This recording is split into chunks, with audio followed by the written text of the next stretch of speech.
नमस्कार. तुम्हाला कोकणातील प्रसिद्ध देवस्थान असलेल्या गणपतीपुळेविषयी माहिती असणारच आहे. पण तुम्हाला प्रति गणपतीपुळे म्हणून ओळख असलेल्या आपल्या कोल्हापूर जिल्ह्यातील ठिकाणाबद्दल माहिती आहे का? होय, याच प्रति गणपतीपुळे म्हणून ओळख असलेल्या गणेश मंदिराला भेट देण्यासाठी आम्ही सकाळी 7 वाजता इचलकरंजीमधून निघालो. इचलकरंजीपासून सुमारे 32 किलोमीटर अंतरावर असलेल्या शिरोळ तालुक्यातील गणेशवाडी येथे जाण्यासाठी आम्हाला साधारण 1 तासाचा वेळ लागला.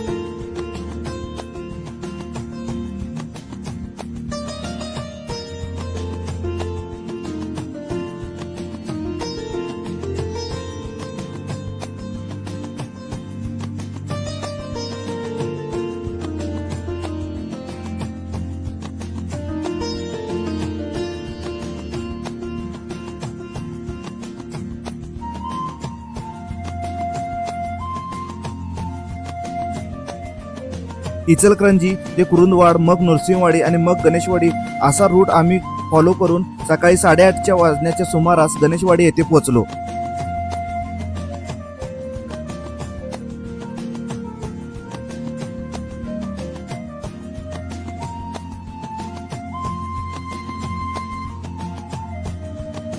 आपल्या कोल्हापूर जिल्ह्यात अनेक देवदेवतांची जागृत देवस्थाने आहेत. त्यापैकी गणेशवाडी येथे एक गणपती बाप्पाचे सुंदर व प्राचीन मंदिर आहे.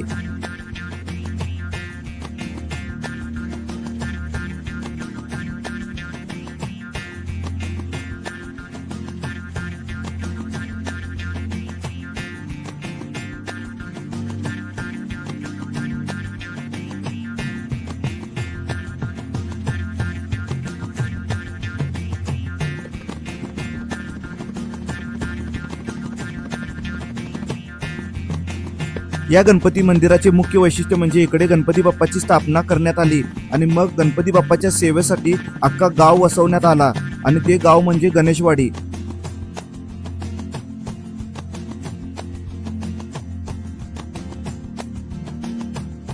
महाराष्ट्र व कर्नाटक राज्याच्या सीमेवर वसलेल्या या गावाजवळून कृष्णा नदी देखील वाहते.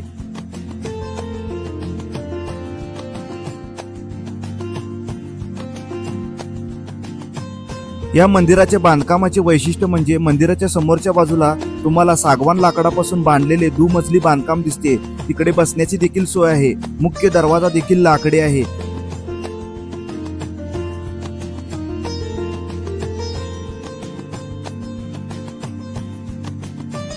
या लाकडी दरवाज्यातून आत गेल्यावर तुम्हाला गणपती बाप्पाचे दगडी मंदिर लागते.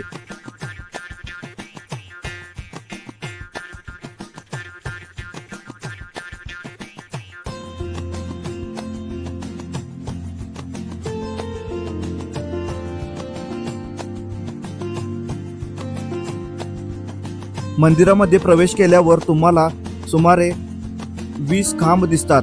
हे 20 खांबाचे बांधकाम पाहून तुम्हाला खिद्रापूर येथील कोपेश्वर मंदिराच्या खांबाची नक्कीच आठवण येईल. हे मंदिर हे 17व्या शतकातील पेशवेकालीन असून या मंदिराची बांधकाम शैली ही हेमाडपंथी शैलीतील आहे. या मंदिराला सुरुवातीला एक मुख्य सभामंडप लागतो आणि आतमध्ये गर्भगृह आहे. त्यामध्ये शेंदूर लावलेली गणपती बाप्पाची सुंदर व देखणी मूर्ती आहे. मंदिराच्या सर्व भिंती या काळ्या खडकापासून बनवलेल्या असून मंदिराच्या फरशी देखील या दगडी आहेत. त्यामुळे मंदिरामध्ये थंडगार वातावरण असते. तसेच तुम्हाला इकडे खूप शांतता देखील लाभेल. यासोबतच मंदिरामध्ये प्रदक्षिणासाठी एक स्पेशल मार्ग देखील आहे. तो मंदिराच्या मागच्या बाजूला तुम्हाला घेऊन जातो. तसेच मंदिराला असलेल्या तटबंदीच्या एरियामध्ये गणेशवाडी गावातील शाळा देखील भरते. तर अशा या प्राचीन गणपती मंदिराचा इतिहास देखील खूप सुंदर आहे. या गणपती मंदिराला प्रति गणपतीपुळे देखील असे म्हणतात. याचे कारण म्हणजे इकडे आल्यावर तुम्हाला येथील गणपती मूर्ती पाहिल्यावर तुम्हाला गणपतीपुळे येथील मूर्तीची नक्कीच आठवण होणार.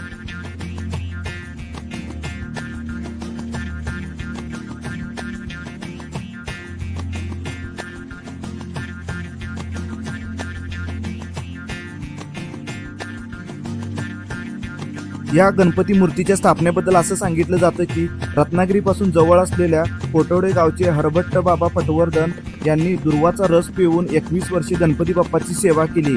त्यावेळी सातारचे छत्रपती शाहू महाराज यांनी मिरज प्रांत त्यांना इमाम म्हणून दिला होता. त्यापूर्वी ते गणपतीपुळे येथील गणपतीची वारी न चुकता करत, पण कोकण प्रांत सोडून इकडे पश्चिम महाराष्ट्रात आल्यामुळे त्यांची ही गणपतीची वारी चुकणार असे त्यांना त्याचे दुःख झाले. त्यावेळी त्यांना गणपती बाप्पांनी स्वप्नात येऊन दृष्टांत दिला व मिरजेपासून जवळ असलेल्या कृष्णाकाठी माझा शोध घ्या असे सांगितले. त्यावेळी गणेशवाडी गावाच्या परिसरात घनदाट जंगल होते. त्यावेळी पटवर्धन यांनी इकडे देवाचा शोध घेतला व त्यांना कृष्णा नदीच्या पात्रात काळ्या पाषाणात स्वयंभू अशी गणपतीची मूर्ती मिळाली. त्यानंतर या परिसरात कृष्णाकाठी या गणपती मंदिराची स्थापना करण्यात आली व मूर्तीची स्थापना करून इकडे मूर्तीच्या सेवेसाठी नवीन गाव देखील वसवण्यात आला. त्याचबरोबर इकडे अजून एक गोष्ट सांगितली जाते की हरभट्ट पटवर्धन हे शिकारीसाठी इकडे आले होते. त्यावेळी इकडे असलेल्या घनदाट जंगलात गणपतीचे वास्तव्य आहे अशी त्यांना कल्पना आली. त्यानंतर त्यांना कृष्णा नदीच्या पात्रात स्वयंभू गणपतीची मूर्ती मिळाली. त्यानंतर त्यांनी सुरेख असे गणपती बाप्पाचे मंदिर इकडे उभा केले व त्यानंतर गणपती बाप्पाच्या सेवेसाठी इकडे गाव देखील वसवले आणि त्याचे नाव गणेशवाडी असे पडले.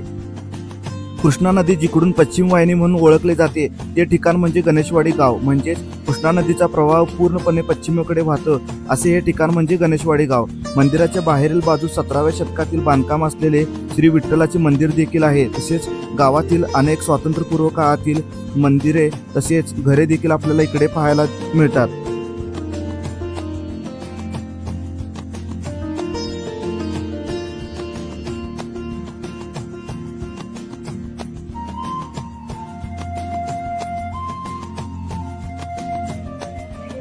या गणेशवाडी गावातील गणेश मंदिराच्या बाजूला गणेशवाडी गावाची ग्रामपंचायत कार्यालय देखील असून इकडे ऐतिहासिक स्टेज देखील आहे.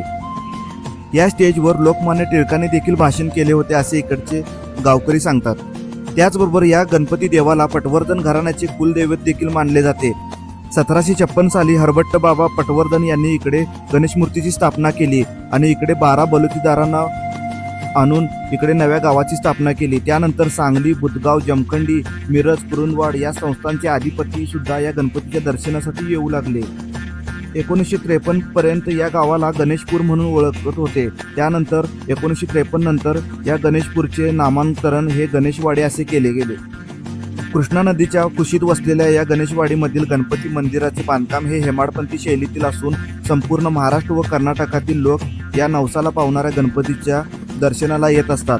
आपला नवस मागून ते नवस देखील फेडतात.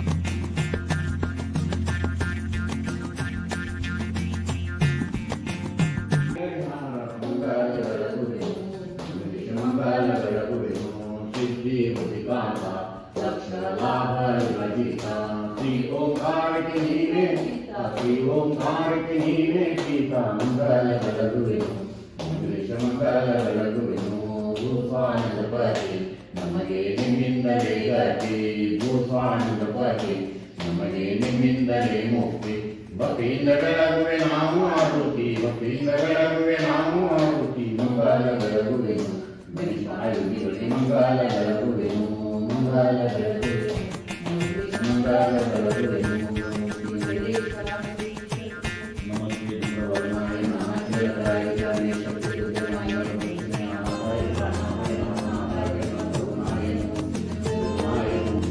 कोल्हापुरातील 56 विनायकापैकी हे एक विनायकाचे पवित्र स्थान आहे. श्री क्षेत्र नरसिंहवाडीपासून अगदी 10 किलोमीटर अंतरावर असलेल्या या गणेशवाडी गावातील या गणपती मंदिराला तुम्ही देखील भेट देऊ शकता. पण मंदिराला अलीकडच्या प्रसारमाध्यमांमध्ये प्रसिद्धी मिळाली नसल्यामुळे खूप लोकांना या गावातील मंदिराबद्दल माहिती नाही. या मंदिराचा इतिहास, या मंदिरामध्ये होणाऱ्या पूजा तसेच गावातील अनेक समारंभ हे जाणून घेण्यासाठी तुम्ही देखील या गणपती मंदिराला भेट देऊ शकता. तर व्हिडिओ कसा वाटला लाईक करा, कमेंट करा आणि आपल्या भागातील असेच धार्मिक ऐतिहासिक स्थळाबद्दल माहिती जाणून घेण्यासाठी माझ्या या यूट्यूब चॅनलला सबस्क्राईब करा. धन्यवाद.